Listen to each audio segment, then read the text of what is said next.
if anyone has any questions. I'll run before Slayer talks. How would you push against that defense? How would I push against that defense? It isn't easy, to be honest. If you know that they're running that defense, you should know that they're running that sort of defense after the first failed push. So again, you've got the option of the crits, and I would just crit a soldier straight there, because you'd take 3 people. You are in a bit of danger from crits. So I would crits there if I knew they were running that. And to be honest with you, you could get a spy in from 5, which is quite uncovered. Spy up the tower, stab the heavy. As soon as he stabs the heavy, the natural reaction of the other team is the 2 soldiers to jump up to point, and you leave everything open. As soon as that spy is created a distraction on the point, you can just move your team in, and the medic is going to be as vulnerable as hell because his soldiers have left him. So your medic's like, oh my god, and you can make him Uber without having to use your own Uber, and then you swing every advantage in your way. So a spy is how I would deal with that tactic. Cool. God, there must be more questions. I've got another one. Yeah, go on. It may not make much sense, but you know, like, when you've lost B, it can get pretty scrappy when, like, they're trying to push some people onto C. So, like, is there any sort of transitional way of defending? Have they capped B, or are they capping and push? They've almost capped, but they're starting to push people through.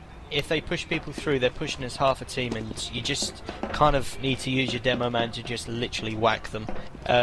For the very first defense, as a medic, I would probably be sitting with the demo man, and I would probably keep a soldier a little bit closer this way, because the most natural thing for another team to do is push from B to the first attack. It's just because it's quicker, basically.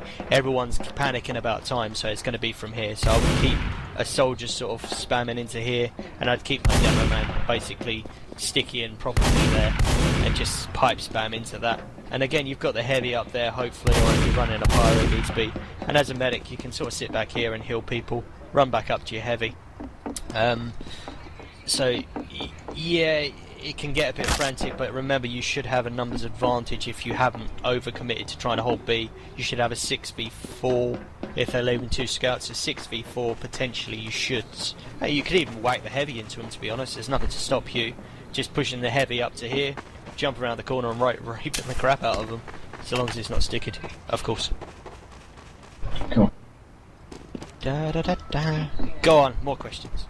What about the sniper from 1 if you're attacking?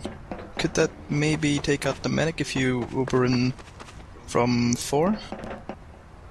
A sniper from here? Yeah. And if you Uber on the other side, maybe if the medic holds his Uber, you might get a pick then, no? Could. Again, that falls into, if you're the attacking team, that falls into creating a distraction for your sniper to have a free pick. And guaranteed, if you're pushing from 4 here, no one's going to be watching this sniper, so you'll pick the heavy. Yeah, so exactly. again, that is a fantastic use of a sniper for attacking, so long as it's timed right, and you say to your sniper, now, you've got the free shot. And you're right, from this area here, if I'm pushed right up, the sniper is going to take the heavy. So that is a really good call, and again, the sniper could peek out and take potentially the demo. So a sniper could be very destructive. So it's a good call for an attack. Again, it's a variation, so you'll learn as you go on, so that is an attack that you can use. I wouldn't broadcast it though, because Slayer will nick it. Alright. You can't have it, Slayer. No snipers. Any more questions? What if for some reason you lose the sentry gun due to a spy or something? What should you do then? If you lose let's say the engineer and the sentry gun. Suck your engine. If you do lose the engineer should be a reasonably smart player to kind of adapt to what the situation is. If C is in danger, you want to try and, the problem with C, you've got to throw everything onto it. So when he respawns as an engineer, it's pointless if they're all in. So if he could be a good sniper, for example, he could respawn and snipe up a tower. It depends what he's comfortable playing with. He could go pyro. if they've taken out the SG, they're probably going to be from the right side, so a pyro could get up the left and potentially just buy a few more seconds. So give your engineer a bit of freedom to kind of explore with it. But if you get to a situation where the SG is viable again, just say to him, go back to engineer, set the SG again. Alright. But no, you shouldn't get spied.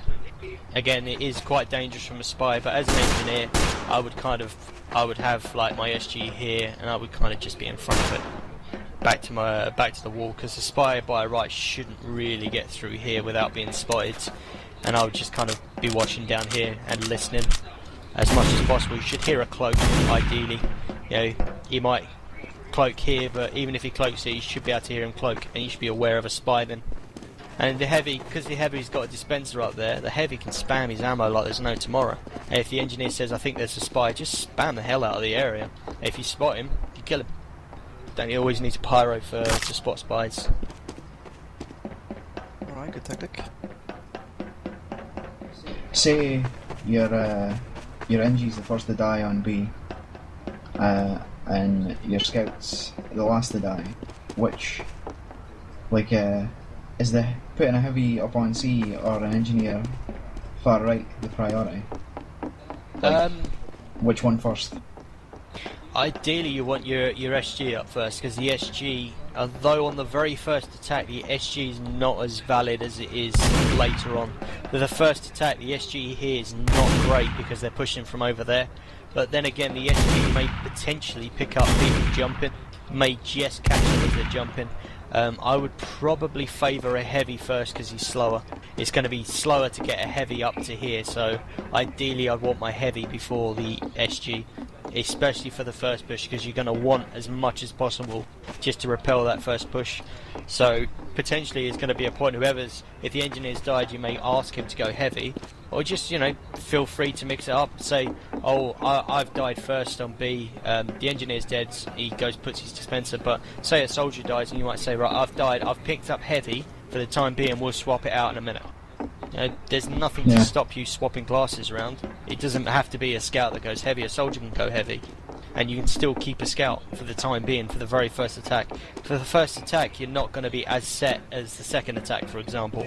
The second attack is when you've repelled the first, and then you've probably got about 30 seconds while the other team build up an Uber. So those 30 seconds you use to get your SG, your heavy, everything set up nicely. So yeah, the first attack they do on C is going to be a bit messy. But hopefully you've pulled out early enough to have an Uber against an Uber, or you've pulled out even early enough to set up your original defense that I've given. Hopefully. But that's an ideal world. Any more questions? Oh man, Gravelpit was easy. Last thing I will say on Gravel, it's all about adapting your team style, work to your strengths. I'll answer in a second, Zad, sorry. Work to your strengths. You know, if you've got a strong sniper in the team, don't be afraid to sort of work around him and keep him up, attacking, because a strong sniper can get you a really big pick. If you've got a good spy, make sure that you're talking to him to create a distraction for the spy. So if you want him to come in 5, spam the hell out of 3 so the other team are looking at 3, so you get him in. You know, it's not about, oh, we're going to run a spy, go and do your best. Work with them to create that distraction.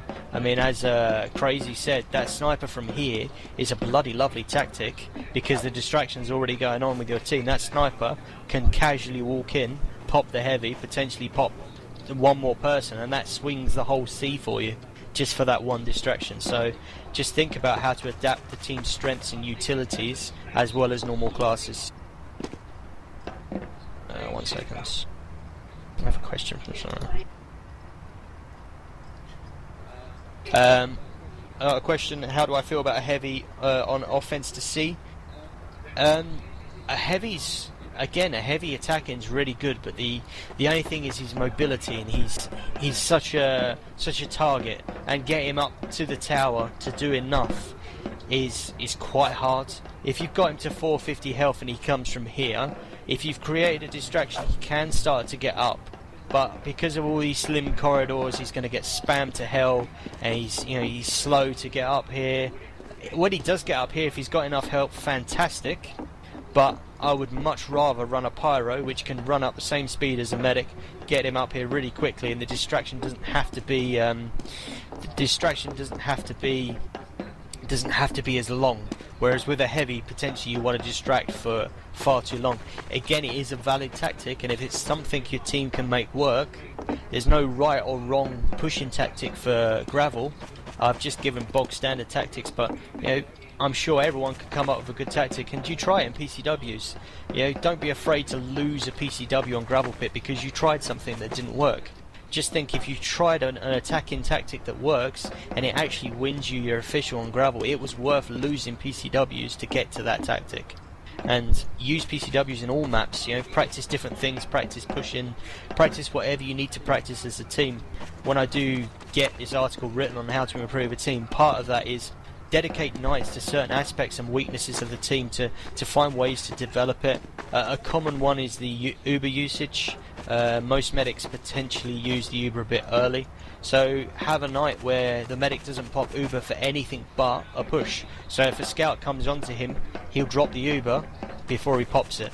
It teaches the soldiers to be a bit more aware, it teaches everyone to be a bit more aware and understand that, you know, and the medic can say, look, over tonight we've lost every map, but I dropped 10 Ubers because 10 times you guys could not kill this class quick enough, and he's basically dropped me. So that's 10 times a night that I'm popping an Uber too early, and that's 10 times potentially we're losing a round.